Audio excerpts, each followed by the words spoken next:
This is a hard question. We're given that P, Q are different prime numbers, and both M and N are some integers. The condition we're given that is MP plus NQ is divisible by PQ, which means it's K times PQ, where K is some integer. It's a multiple. Question, which of the following must be true? So must be true means under all circumstances. So let's start with statement 1 says, not statement 1, but the first condition, P is a divisor of N.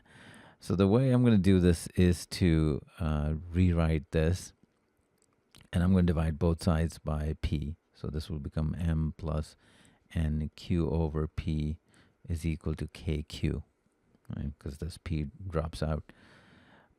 So we know this is an integer. This is an integer, because note K is some integer here, so that's a product of two integers. So this must also be an integer. And we know that Q and P are distinct prime numbers. So for this to become an integer, P has to divide N. That means P must be a divisor of N under all circumstances. So 1 has to be true. We're going to try a similar approach. PQ is a divisor of MP. So we'll isolate MP, K times PQ minus NQ, and then I'm going to divide both sides by PQ, and we'll see what we get. So we get K minus N over P, because this will drop out. And then when you divide K times PQ, you just get K. So we want this result to be an integer for this to be always true. K is an integer, we already know, and N over P, we just showed that P is a divisor of N, so that's also an integer, which means that MP over PQ is some integer, which means PQ is a divisor of MP under all circumstances. So yeah, this is kind of hard. I don't know if there's any other approach. This is what came to my mind. And then finally, the third one, P square is a divisor of Mn under all circumstances. This one I don't have a very clean way of approaching it, because I know that one way we can do these must be questions is because if I can come up with a counterexample that negates this, then I can eliminate that. So for example, here I used P to be 3, Q to be 5. So that's our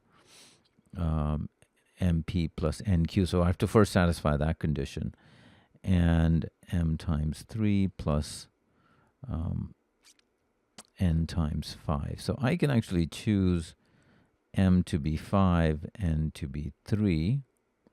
And then this sum will become 30. And you'll see that M times N, or I should say P times Q, which is 15, is a divisor of 30. So all I'm doing here in these examples is making sure that the condition I'm given I'm satisfying. And please check yourself as well. So I've satisfied that. Now P square here is 9. Is that a divisor of M times N? 15? It's not. So having this counterexample helps me eliminate that. And the answer is 1 and 2, which is D. And of course, if you just were doing this in the exam and you had both 1 and 2 solid, then you'll realize that there is no 1, 2, and 3 in the answer choices. So we could even actually skip the third one and just say the answer is D, because that's how the answer choices are constructed. Now, of course, for that, you'll have to be very solid with your work for 1 and 2, which is very clear here. But that may not always happen under exam conditions, so that's something to keep in mind. So to summarize, the answer is D.